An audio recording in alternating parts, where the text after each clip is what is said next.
গ্রামের নাম ছিল বসুধা। সেই গ্রামে বসবাস করত এক কৃষক পরিবার। কৃষকের প্রথম বউ মারা যাওয়ার পরে কৃষক দ্বিতীয় বিয়ে করে। তার প্রথম স্ত্রীর এক মেয়ে ছিল, নাম ছিল কমলি। কমলি দেখতে এতটাই কালো যেন রাতের অন্ধকারেও তাকে দেখা যায় না, দিনে তো দূরে থাক। তাকে দেখে গ্রামের সব মানুষ ভয় পেত। তার সাথে কেউ খেলাধুলা করতো না, এমনকি তাকে অনেক সময় কালো চেহারার জন্য বিপদেও পড়তে হয়েছে।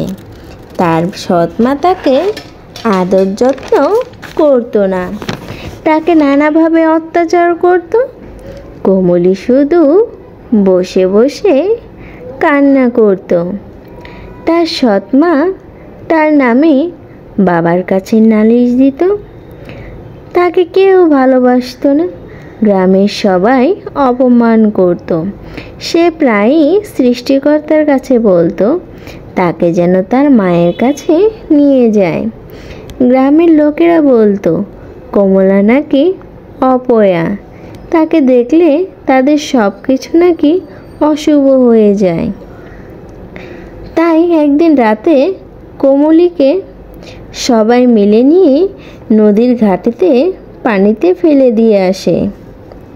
তাকে ফেলে দিয়ে সবাই যে যার মতো ঘরে গিয়ে ঘুমিয়ে পড়ে। কমলি সেখানেই পানিতে ডুবে মারা যায়।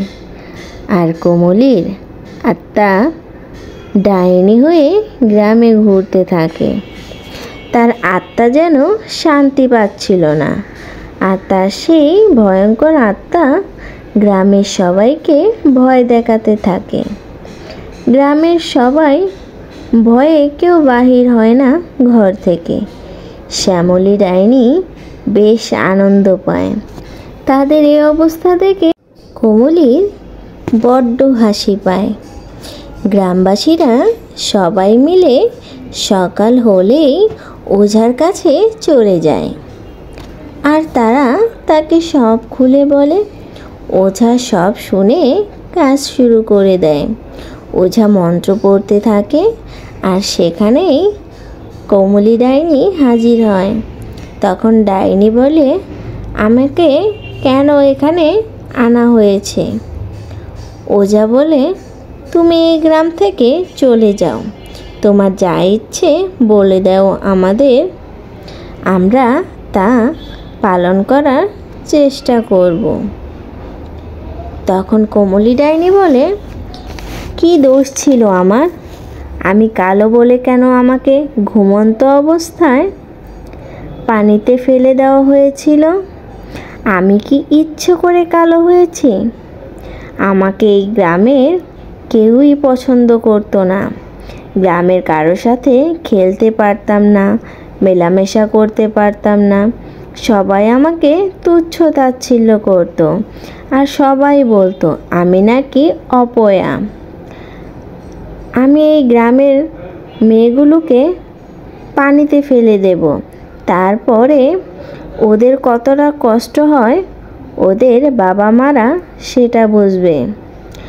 তখন গ্রামবাসীও তাদের ভুল বুঝতে পারল, আর কমলি ডাইনির কাছে তারা সবাই হাত জোড় করে ক্ষমা চাইল। তারা বুঝতে পারেনি যে কমলি সত্যি সত্যি মারা যাবে, তাই তাদের ভুল হয়ে গেছে। আর কমলি কালো হলেও মনটা বেশ নরম ছিল, তার মনটাও নরম হয়ে গেল, আর সে সেখান থেকে চলে গেল। আর গ্রামবাসীরাও তাদের কৃতকর্মের জন্য লজ্জিত হলো। তারা বুঝতে পারলো কালো হলো সৃষ্টিকর্তার দান, তাই এই কাজ করা তাদের ঠিক হয়নি। কমলা ও ডাইনি তাদের কাছে জ্বালাতে আর এলো না। গ্রামের লোকেরাও সুন্দরভাবে জীবনযাপন করতে লাগলো। বন্ধুরা, কেমন হলো গল্পটি? এরকম গল্প আরও পেতে তোমরা আমার চ্যানেলটি সাবস্ক্রাইব করো। আল্লাহ হাফেজ।